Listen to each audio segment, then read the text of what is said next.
जैसे जैसे चुनाव नजदीक आ रहा है वैसे वैसे आरोप प्रत्यारोप का दौर शुरू हो गया है। कोरबा में बीजेपी प्रत्याशी लखनलाल देवांगन ने राजस्व मंत्री जय सिंह अग्रवाल के संपत्ति पर सवाल उठाए हैं। प्रेस कॉन्फ्रेंस के दौरान लखनलाल देवांगन ने बताया कि राजस्व मंत्री अरबों के स्वामी हो गए हैं। जमीन दलाली और घोटालेबाजी करके अरबों खरबों के संपत्ति बना ली है। धन बल पर चुनाव जीतने वाले ऐसे प्रतिनिधि को अब कोरबा की जनता उखाड़ फेंकेगी। इन्होंने ये भी कहा कि राजस्व मंत्री जय सिंह अग्रवाल कोरबा की जनता को लूट रहे हैं, जो विकास के नाम पर लूट खसोट कर अपना जेब भर रहे हैं।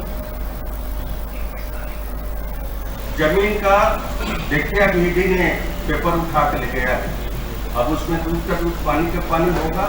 आप सब जानते हैं, मेरे से सब वरिष्ठ हैं, मेरे से सब पढ़े लिखे ज्यादा हैं, और किस तरह से जमीन में दलाली, कोयला में दलाली, ये सारी दलाली जो कांग्रेस पार्टी ने किया।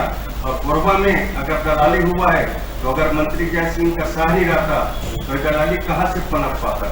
इनका पूर्ण रूप से हाथ है दलाली करने में। और धन कहाँ से आया? आप लोग भी शहर के रहने वाले, 15 साल पहले उनके पास क्या था, आज 15 साल में क्या अरबों खरबों की संपत्ति, कई हजार जमीन कहाँ से आया? कहाँ का पैसा है? विधायक को 1 लाख 1.5 लाख रुपए मिल जाते हैं, उसमें अरबों खरबों की संपत्ति बन जाएगा क्या? मैं भी 15 साल तक पद में था, कटघोरा से विधायक था, कोरबा नगर निगम का महापौर था, पार्षद था। बाकी मेरे पास तो 1 रुपये का धन नहीं बढ़ा। मेरे माता पिता ने जो जमीन बना के गया है, मेरे माता पिता ने जो मकान बनाए, उसमें मैं कमरा अतिरिक्त नहीं बना पाया, 1 एकड़ जमीन नहीं खरीद पाया। बाकी जय सिंह अग्रवाल के पास कैसे हजारों एकड़ जमीन हो गया? ये सब भ्रष्टाचार की पैसा है।